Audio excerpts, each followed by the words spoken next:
ইসলামী ছাত্র শিবিরের উদ্দেশ্যে আমি বলতে চাই, এখানে স্লোগানে লেখা আছে সততা, দক্ষতা, দেশপ্রেম।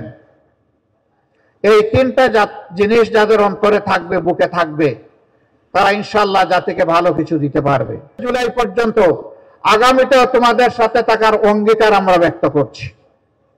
তোমরা এগিয়ে যাও, আমরা তোমাদের সাথে আছি ইনশাআল্লাহ। ইসলামী ছাত্র শিবিরের উদ্দেশ্যে আমি বলতে চাই, এখানে স্লোগানে লেখা আছে সততা, দক্ষতা, দেশপ্রেম। এই তিনটা জিনিস যাদের অন্তরে থাকবে, বুকে থাকবে, তারা ইনশাআল্লাহ জাতিকে ভালো কিছু দিতে পারবে। ৭৭-এর ৬ ফেব্রুয়ারি ঢাকা বিশ্ববিদ্যালয়ের কেন্দ্রীয় মসজিদ থেকে এই সংগঠনটির যাত্রা শুরু হয়েছিল। ২০১০ সাল পর্যন্ত ছাত্র শিবির তাদের বৈধ রাজনৈতিক একটা ছাত্র সংগঠন হিসেবে তাদের অধিকার প্রয়োগ করে সদস্য সম্মেলন করতে পেরেছে। ১০ সালের পরে আজ এই দ্বিতীয়বার, ১০ সালের পরে এই দ্বিতীয়বার আজকে ২৪-এর ৩১ তারিখে ডিসেম্বরের অনুষ্ঠিত হতে যাচ্ছে। মাঝখানে না হওয়ার মূল কারণ, আমি সবার বক্তব্য শুনি নাই, সার্জিসের বক্তব্য থেকে চলে এসেছে। সার্জিস বলেছে এই সংগঠনকে নিশ্চিহ্ন করতে চেয়েছিল হায়নারা, তারা পারেনি। সত্যের উপর যারা দাঁড়িয়ে থাকে আল্লাহ তাদের সাথে থাকেন। ইসলামী ছাত্র শিবির সত্যের উপর যতক্ষণ দাঁড়িয়ে থাকবে ততক্ষণ আল্লাহ তাআলা তাদের সাথে থাকবেন।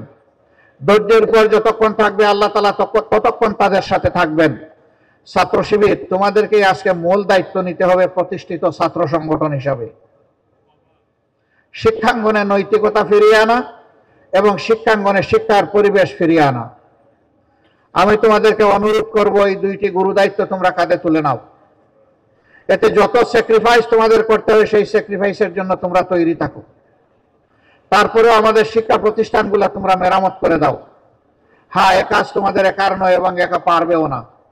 এই কাজের জন্য যারা আগ্রহী, সত্যি যাদের মনে সততা থাকবে, যাদের সেই দক্ষতা আছে এবং দেশপ্রেমের ব্যাপারে যারা আকর্ষণ, তোমরা সবাই মিলেমিশে হাতে হাত ধরে এই কাজটি করবে, এটা তোমাদের প্রতি আমাদের অনুরোধ।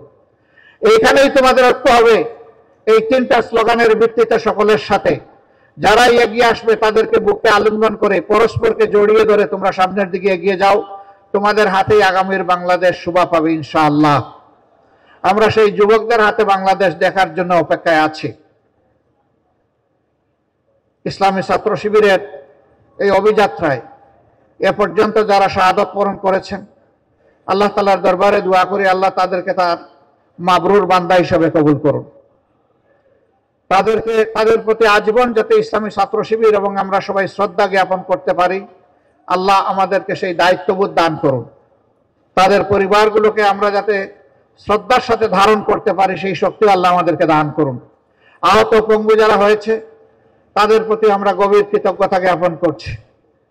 ছাত্র শিবির ছাড়াও বাংলাদেশের স্বাধীনতার পর যাদের উপরেই বিভিন্ন সময় হায়নারা ঝাঁপিয়ে পড়েছে, ফ্যাসিস্ট শক্তিগুলো ঝাঁপিয়ে পড়েছে, তাদের সকলের প্রতি আমরা গভীর সহানুভূতি প্রকাশ করছি। আল্লাহ তাআলার দরবারে দোয়া করি, হে রাব্বুল আলামিন, প্রিয় দেশটা ছোট্ট একটি দেশ, বিপুল সংখ্যক মানুষের দেশ, এই দেশকে ঘিরে হাজার জাতের ষড়যন্ত্র ঘরে বাইরে তুমি দেখতে পাচ্ছ। হে আল্লাহ, তুমি সামিউন বাসির, রাব্বুল আলামিন, ষড়যন্ত্রকারীদের সকল ষড়যন্ত্র তুমি ব্যর্থ করে দাও।